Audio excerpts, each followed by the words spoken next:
Right. Mastan గారు good morning sir. Good morning. Mastan గారు, ఈ 11 రోజుల పాటు తిరుపతిలో బ్రహ్మోత్సవాలు ఎంతో అట్టహాసంగా వైభవపేతంగా జరుపుకున్నారు. భక్తులందరూ ఎంతో సంతోషంగా జరుపుకున్నారు. విజయదశమి కూడా చాలా సంతోషంగా జరుపుకున్నారు. ఈ టైంలో అసలు పేల్చేస్తాము లేకపోతే కూల్చేస్తాము అని చెప్పి నాట్ ఓన్లీ తిరుపతి, అన్ని పుణ్యక్షేత్రాలకు కూడా ఇలాంటి బెదిరింపు కాల్స్ రావడం అండ్ సీఎం, మాజీ సీఎం లేకపోతే గవర్నర్ కానీ సెలబ్రిటీస్కి కానీ మీ బంగ్లాని పేల్చేస్తామంటూ ఇలాంటి బెదిరింపు మెయిల్స్ రావడం వెనుక ఉన్న సారాంశం ఏంటంటారు? అసలు ఇది ఎవరి పని అనుకోవాలి, ఎవరిని అనుమానించాలి దీంట్లో? గుడ్ మార్నింగ్ అండి. ప్రైమ్ మినిస్టర్ వీక్షకులకు, ప్యానెల్లో ఉన్న ఇతర పెద్దలకు కూడా ఈ బాంబ్ థ్రెటనింగ్ కానీ వీటికి సంబంధించిన బెదిరింపు ఫోన్ కాల్స్ ఏంటంటే సాధారణంగా గతంలో చూసినట్లే కొంతమంది ఆకతాయిలు కూడా కావాలని చేస్తూ ఉంటారు. అయితే ఇక్కడ నిన్న మనం చోటు చేసుకునే ఇప్పుడు మన తిరుమల తిరుపతి దేవస్థానం కావచ్చు, జగన్ గారు, అదేవిధంగా చంద్రబాబు నాయుడు గారి నివాసాలు కావచ్చు, అక్కడ స్టాలిన్ అండ్ త్రిష, అక్కడ తమిళనాడు గవర్నర్ రవి గారికి సంబంధించిన బంగ్లా, వీటికి సంబంధించిన వచ్చినాయి.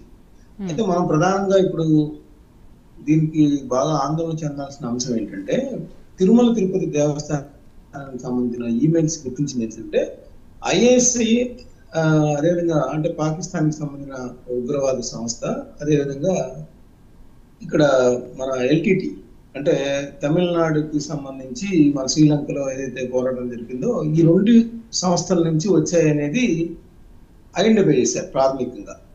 సో ఇది చాలా ఆందోళన కలిగించే అంశంగా మనం చెప్పొచ్చు తిరుమల తిరుపతి దేవస్థానానికి సంబంధించి. ఎందుకంటే తిరుమల తిరుపతి దేవస్థానం ఇప్పుడే కాదు, మీకు ఎక్కడైనా మనకి పెహల్గామ్ కానీ లేదంటే ఆపరేషన్ సింధూర్ సందర్భంగా కానీ ఇట్లా ఈ పెద్ద ఎత్తున ప్రపంచంలో అతిపెద్ద పుణ్యక్షేత్రం కాబట్టి దీని మీద దాడులు చేయడం కానీ దీని మీద భక్తుల్లో ఆందోళన కలిగించడం కానీ చేస్తే తద్వారా భారతదేశం మొత్తం కూడా దీన్ని ప్రభావితం చేయించిన ఒక మూల కారణం దీనికి తరచుగా ఇట్లాంటి బాంబు బెదిరింపులు కానీ ఇట్లాంటివి రావడం. ఇప్పుడు ఇక్కడ చూస్తే నిత్యం ఏంటంటే దాదాపు 50,000 నుంచి 1,00,000 మంది దాకా డివోటీస్ అక్కడికి వస్తూ ఉంటారు. అదే కాదు, కోట్లాది మంది హృదయాల్లో వెంకటేశ్వర స్వామి కొలువై ఉన్నారు. సో అక్కడ దాడికి పాల్పడటం కానీ అక్కడ ఏదైనా ఇన్సిడెంట్ చేపట్టడం ద్వారా అందరినీ కూడా ప్రభావితం చేయొచ్చు అనే దీని వెనకాల ఉంది. ఇప్పుడు దీన్ని అంత ఈజీగా తీసుకుంటానికి లేదు. అంటే చంద్రబాబు నాయుడు గారి నివాసం, లేదంటే తమిళనాడులో కొంతమంది ప్రముఖులకు సంబంధించిన నివాసాలు, వీటికి కాదు. ప్రధానంగా ఏంటంటే తిరుమల తిరుపతి దేవస్థానానికి సంబంధించి మనం చూసినట్లయితే గతంలో కూడా అంటే రీసెంట్ గా మనకు 6 నెలల క్రితం చూస్తే అంజాద్ ఖాన్ అనే ఒక వ్యక్తి కింద అల్పిరి దగ్గర సెక్యూరిటీ చెక్ దాటి వాళ్ళు ఆపుతున్నా కూడా ఒక 18 కిలోమీటర్లు వెళ్ళి నెక్స్ట్ చెక్ పోస్ట్ దగ్గర అతన్ని పట్టుకోగలిగారు. సో అక్కడ మన భద్రతా వైఫల్యం ఏంటి అనేది కూడా అక్కడ తెలిసిన పరిస్థితి ఉంది. అదేవిధంగా ఇంకొకళ్ళు కళ్యాణ వేదిక దగ్గర ఒకళ్ళు అన్ని మతస్థులు వాళ్ళ ప్రార్థన చేస్తున్నారు మోకాళ్ళ మీద. సో ఇవన్నీ ఏంటంటే ఆయా మతాలకు సంబంధించి కావచ్చు, లేదంటే ఇతరత్ర చెప్పాను కదా, ఇప్పుడు ఎల్టీటీ కానీ తీవ్రవాద సంస్థలు కావచ్చు, ఇట్లాంటివన్నీ కూడా టార్గెట్ గా అవుతుంది. సో ఇదంతా ఏంటంటే తిరుమల భద్రతకు సంబంధించి మనము నో ఫ్లై జోన్ గా ప్రకటించాలని ఎప్పటి నుంచో తిరుమల తిరుపతి దేవస్థానం కూడా కోరుతాం. కానీ అక్కడ భద్రతా రీత్యా అట్లా ఎక్కడా కూడా భారతదేశంలో ఆ విధంగా ఇచ్చిన పరిస్థితి లేదని చెప్పేసి మనకి కేంద్ర సంస్థలు కూడా స్పష్టం చేసిన పరిస్థితి. అయినప్పటికీ కూడా ఇప్పుడు మనకి గతంలో అశోక్ గజపతిరాజు గారు విమానయాన శాఖ మంత్రిగా ఉన్నారు, ఇప్పుడు వచ్చేసేమో రామ్మోహన్ నాయుడు గారు ఉన్నారు. సో ఈయనకి మార్చిలో కూడా తిరుమల తిరుపతి దేవస్థానం లెటర్ రాయడం జరిగింది. నో ఫ్లై ఇటీవల కాలంలో కొన్ని విమానాలు కూడా పయనించి వెళ్తా ఉన్నాయి. సరే, అది విమానయాన రంగానికి సంబంధించో మనకి వాటికి నిబంధనలు లేకపోవచ్చు, కానీ మనకు ఆగమశాస్త్ర నియమాల ప్రకారం ఏంటంటే అక్కడ స్వామివారికి తరచుగా ఆగమశాస్త్ర నియమాల ప్రకారం కొన్ని రకాలైన సేవలు ఆయనకి అందిస్తూ ఉంటారు. ఆ సేవల సందర్భంగా ఇతర శబ్దాలు ఏవి కూడా వినపడకూడదు అనేది ఆగమశాస్త్రం చెప్తా ఉంటుంది. దానిలో భాగంగానే వాళ్ళు రిక్వెస్ట్ చేశారు. ఒకటి. రెండోది భద్రతా పరంగా అంటే ఇటీవల కాలంలో మనకి టెక్నాలజీ పరంగా ఏంటంటే డ్రోన్స్ వచ్చేసాయి. డ్రోన్స్ ఎవరు పడితే వాళ్ళు కూడా అది ఎగరవేయడానికి కూడా అవకాశం ఉంది. ఆ డ్రోన్స్ ద్వారా వాళ్ళు ఏదో రీల్స్ లేకపోతే అక్కడ ఉన్న వాతావరణాన్ని చిత్రీకరిస్తాం అనుకుంటారు, కానీ అది భద్రతా పరంగా చాలా సీరియస్ అంశంగా తీసుకోవాల్సిన అవసరం. హెలికాప్టర్స్ కూడా వెళ్తా ఉన్న పరిస్థితి. వీటన్నింటినీ కూడా ప్రభుత్వం ప్రత్యేక చర్యలు ఇప్పుడు ఏదైతే కేంద్ర ప్రభుత్వం దగ్గర ఉందో, అంటే రామ్మోహన్ నాయుడు గారు ఏం చెప్పారంటే మనకు అట్లా నిబంధనలు లేవు, కానీ ఆ ఏరియాలో అంటే తిరుమల కొండల మీద నుంచి కాకుండా పక్క నుంచి వెళ్ళేలాగా నేను ఇన్స్ట్రక్షన్స్ ఇచ్చే ఏర్పాటు చేస్తామనేది ఒక హామీ ఇచ్చారు. దాన్ని కొద్ది గట్టిగా ప్రయత్నించాల్సిన అవసరం ఉంది. రెండోది ఏంటంటే ఈ ఐఎస్ఐ కానీ ఎల్టీటీఈ కానీ మూలాలను వాళ్ళు ఈమెయిల్స్ పెట్టారంటున్నారు కాబట్టి దాని గతంలో మనం చూస్తే అంజాద్ ఖాన్కి సంబంధించి అతను పట్టుబడ్డప్పటికీ కూడా అతను ఏదో మానసికంగా బాగోలేదని చెప్పేసి వదిలేశారు. అంతటితో అయిపోయింది అక్కడితో. సో దీని వెనకాల కారణాలు ఏంటనేది క్షుణ్ణంగా దర్యాప్తు చేసి అట్లాంటి ఇన్సిడెంట్స్ కి ఎవరు పాల్పడకుండా ఒక భయాన్ని కలిగించాలి. అక్కడ భద్రతా పరంగా ఎలాంటి పరిస్థితులు ఉంటాయి, అలాంటి వైలేట్ చేస్తే ఎంత సీరియస్ యాక్షన్ ఉంటుంది అనేది కూడా అక్కడ కొంత నిర్లక్ష్యం కనిపించింది.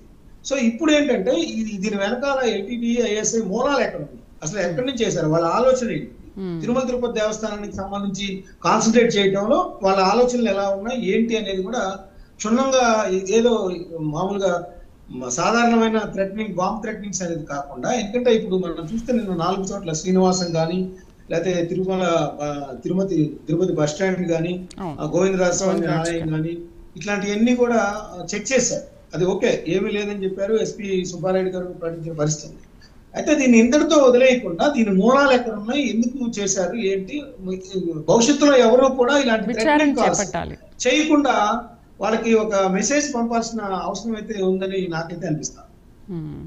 అయితే సార్ అక్కడ ఇప్పుడు నో ఫ్లై జోన్గా ఎందుకు ప్రకటించకూడదు అంటే అక్కడ వరకు రాకుండా ఏదైనా జాగ్రత్తలు తీసుకుంటాము అనే బదులు డ్రోన్ ఎన్ని అంటే నాట్ ఓన్లీ తిరుపతి, వేరే వేరే ఆలయాల్లో కూడా దేవాలయాల్లో కూడా డ్రోన్స్ తిరుగుతూనే ఉంటాయి. అలాంటప్పుడు ఆ డ్రోన్స్ తిరిగినప్పుడు మాత్రమే దానిపైన ఒక సీరియస్ యాక్షన్ ఉంటుందే కానీ దాని ఒక పర్మనెంట్గా రూపుమాపడానికి ఎందుకు ఆలోచించరు? నో ఫ్లై జోన్గా ఎందుకు ప్రకటించరు? అంటే మనకేంటంటే భారతదేశంలో ఉన్న మన ఏదైతే ఎయిర్ ఫ్లై జోన్ దానికి సంబంధించి అక్కడ వాళ్ళు నిబంధనలు ఏవి అంగీకరించారు ఒక ప్రత్యేకంగా ఒక ఆలయం పైన ఇట్లా చేయటానికి. అంటే భారత సార్వభౌమాధికారం కింద ఎక్కడైనా మన దేశంలో ఎక్కడైనా మన విమానాలు అనేవి వెళ్ళొచ్చు అనేది చట్టం. ఆ చట్టాన్ని మనం మార్చాలంటే పార్లమెంట్ లో దానికి సవరణ తీసుకురావాల్సిన అవసరం ఉంది. ఎందుకంటే నిబంధనలు పరిశీలించారు. అప్పుడు అశోక్ గజపతిరాజు గారు కానీ ఇప్పుడు రామ్మోహన్ నాయుడు గారు కానీ నిబంధనలు ఇచ్చినప్పుడు ఎక్కడా కూడా అలాంటి ఎగ్జామ్షన్స్ ఇచ్చిన పరిస్థితి లేదు నిబంధనల ప్రకారం. దాన్ని చేయాలంటే ప్రత్యేకంగా సవరణ చేయాల్సిన అవసరం ఉంది. సో అవసరమైతే భారతదేశంలో అతిపెద్ద పుణ్యక్షేత్రం కావచ్చు కాబట్టి అందరికి తెలిసిన నోటెడ్ కాబట్టి దాన్ని చేయటంలో కూడా అర్థం ఉంది. దాన్ని ఆ దిశగా ఎందుకు ఆలోచన చేయట్లేదు అనేది కేంద్ర ప్రభుత్వం కూడా, ఎందుకంటే అమిత్ షా గారు కూడా వాళ్ళ కుటుంబ నరేంద్ర మోడీ గారు కానీ వాళ్ళ కుటుంబాలతో వచ్చి ఇక్కడ దర్శనాలు చేసుకొని వెళ్తా ఉంటారు. దాని యొక్క ప్రాశస్త్యం తెలుసు. వెంకటేశ్వర స్వామి కలియుగ దైవంగా ఉన్నారు కాబట్టి ఖచ్చితంగా ఆ దిశగా ఆలోచనలు కూడా చేయాల్సిన అవసరం ఉంది.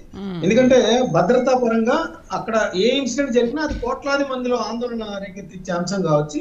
కాబట్టి దానికి సంబంధించి ఖచ్చితంగా సవరణ చేసైనా సరే నో ఫ్లై జోన్ గా ప్రకటించే విధంగా చర్యలు కూడా తీసుకోవాల్సిన అవసరం అయితే ఇక్కడ కనిపిస్తుంది.